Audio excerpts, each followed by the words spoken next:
सत्संग से सोधी आवे, नहीं जीव 84 में जावे। सत्संग से सोधी आवे, नहीं जीव 84 में जावे। अब मेटो द्वेष और राग, हो राग या उम्र बतेरी जाली। अब मेटो द्वेष और राग, हो राग या उम्र बतेरी जाली। तो पुण्यात्माओं, श्रीमद् भगवत गीता अध्याय नंबर 4 के श्लोक नंबर 32 में 32 में कहा है कि अर्जुन, मैंने अभी आपको अध्याय नंबर 4 के श्लोक नंबर 25 से लेकर 30 तक जिन साधकों और साधनाओं की जानकारी दी है, और वो साधक चाहे कोई देवी देवताओं को पूजता है, उसी को सत्य मानता है, पापनाशक जानता है, कोई स्वाध्याय करता है, कोई तीक्ष्ण अहिंसावादी व्रत ही करके मुंह पर पट्टी बांध के नंगे पैरों घूम कर अपनी साधना को सही मान रहा है। चौथे अध्याय के 32वें श्लोक में कहा है कि इन यज्ञों माने धार्मिक अनुष्ठानों की जानकारी ब्रह्मणे मुखे सच्चिदानंद घन ब्रह्म ने अपने मुख कमल से बोली है। पुण्यात्माओं, दास ने एक शब्द बोला था, गुरु बिन काहुन पाया ज्ञान, जो थो था बुस छिड़े मूड किसाना। गुरु बिन वेद पढ़े जो प्राणी, समझन सार रहे अज्ञानी। श्रीमद् भगवत गीता चारों वेदों का निष्कर्ष है। चौथे अध्याय के 32वें श्लोक में यहाँ एक ब्रह्मणे मुखे शब्द है।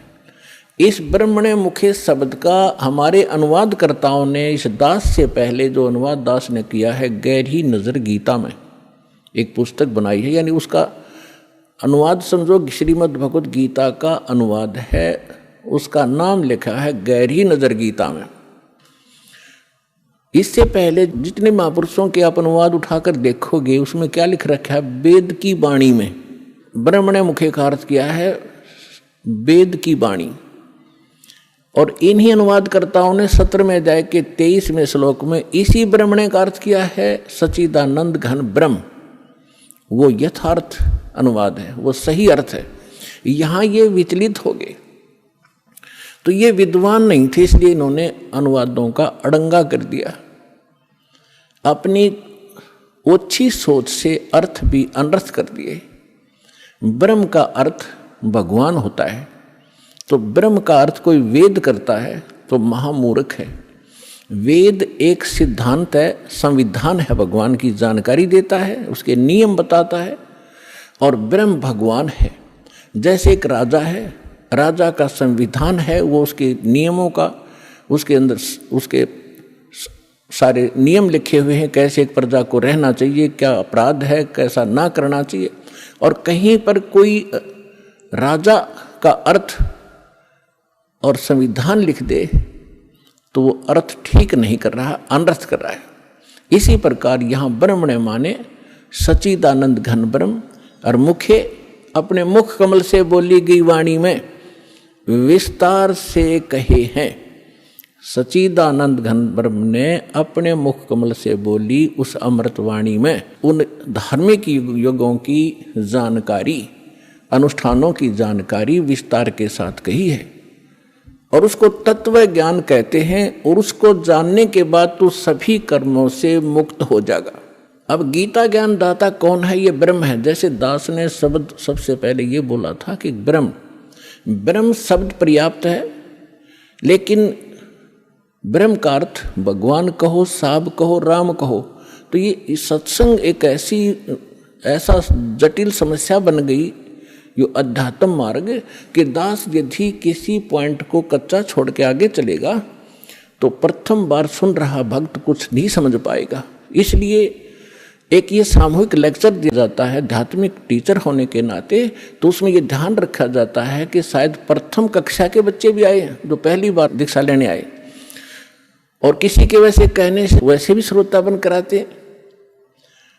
तो ये इसलिए यहाँ थोड़ा सा डिफाइन करेंगे। जैसे साहब कहो, ब्रह्म कहो, राम कहो, गॉड कहो, अल्लाह कहो, खुदा कहो, ईश कहो, ब्रह्म कहो। अब जैसे एक तहसीलदार भी साहब है, प्रभु है, स्वामी है अपने विभाग का। ऐसे ही आगे चले हम थोड़े शॉर्ट में बताऊंगा।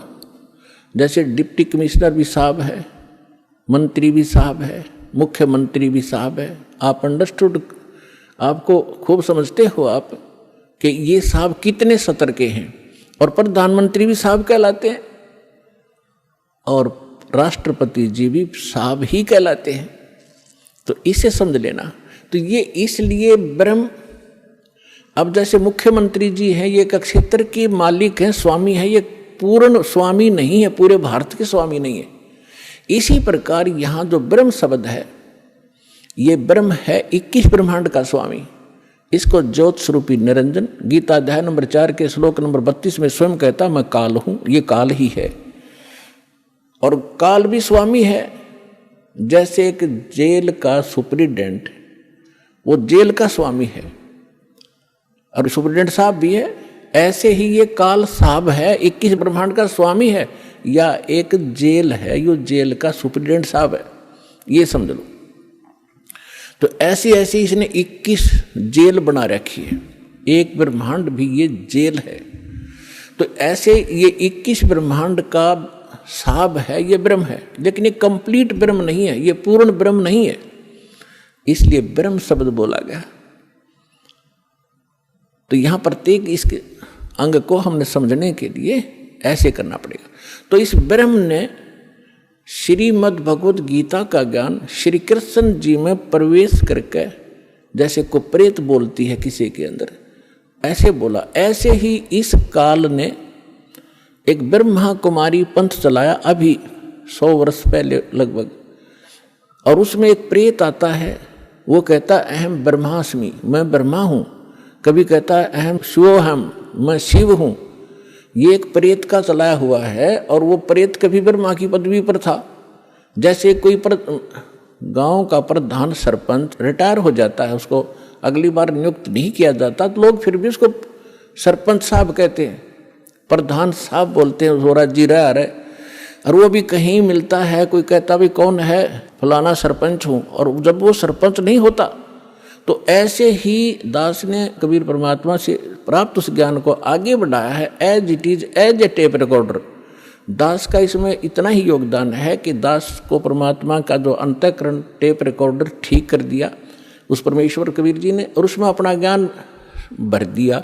दास बोल कर सुना रहा है रिकॉर्ड करके, इतना सा योगदान है। तो ऐसे दास बहुत बार बताता है आपको कि ये ब्रह्मा विष्णु महेश जो वर्तमान में या 3 लोक के एक एक विभाग के मिनिस्टर हैं, साहब हैं, इतने राम हैं, इतने भगवान हैं, ये इनकी भी मृत्यु होगी।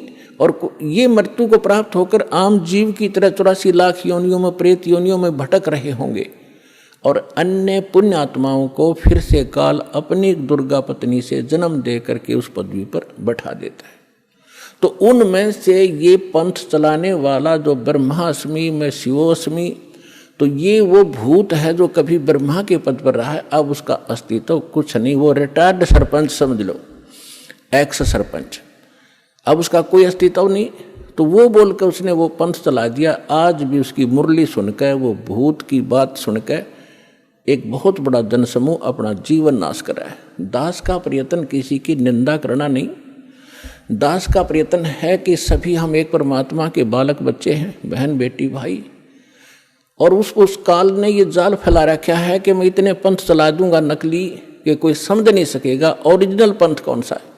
तो दास ऐसा प्रयत्न कर रहा है कि जैसे पहले के, अभी बहुत बार होती रहती हैं घटनाएं कि कोई 500,000 के नोट नकली छाप देता है, और सरकार को जो पता चलता है तो दोनों ओरिजिनल और डुप्लीकेट दोनों के दोनों मीडिया के माध्यम से, समाचार पत्रों के माध्यम से उनकी पहचान कराई जाती है कि ये इस टाइप का डुप्लीकेट है, ये ओरिजिनल है। तो सरकार निंदा नहीं कर रही होती, एक महापरोपकार करती है।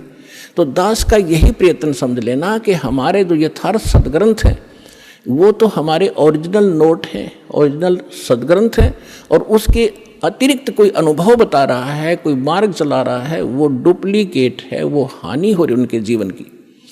तो दास ने कोई शौक नहीं है किसी की, इसको आप आलोचना का नाम देते हो तो आपकी बुद्धि अच्छी नहीं है, आपको अध्यात्म ज्ञान नहीं है।